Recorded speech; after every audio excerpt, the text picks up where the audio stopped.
IAS officer வர போகிறாங்க, IPS வர போகிறாங்க அப்படின்னா ஒவ்வொரு மேடை கூட்டங்கள் நடக்கிறமே விஜய் கூட இன்னைக்கு இணைய போகிறாங்க, விஜய் அறிவிக்க போகிறாரு மேடையில் அப்படின்ற டாக்ஸ்லாம் இருந்துச்சு.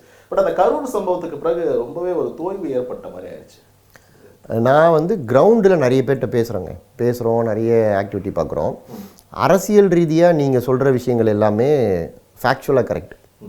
ஆனால் கிரவுண்டில் கரூர் சம்பவத்துக்கு பிறகு கூட விஜய் மீது இருக்கிற ஈர்ப்பு, அந்த அபிமானம் இதெல்லாம் வந்து குறையில மாறா அதிகமாக இருக்குது. ஆதரவு கூட்டிகிட்டே போகுது.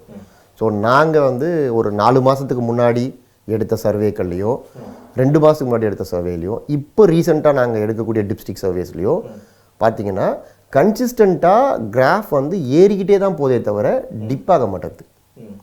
ஸோ இது வந்து சீட்டாக கன்வெர்ட் ஆகிற அளவுக்கு ஏறுமான்றது எனக்கு தெரியல. இப்போ ஆதவெல்லாம் சொல்கிறாரு, அருண்ராஜ் இவங்கெல்லாம் என்ன சொல்கிறாங்கன்னா நாங்கள் வந்து 35 வாங்குறோம், 45 வாங்குகிறோம். அது வந்து எங்களுக்கு உறுதியாக தெரியல. ஆனால் குறைந்தபட்சம் 20% ஓட்டு அவங்களுக்கு இருக்குது.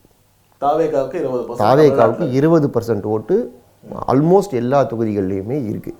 அது சாதாரண விஷயம் கிடையாது. அது ரொம்ப ரொம்ப ரொம்ப சீரியஸான விஷயம்.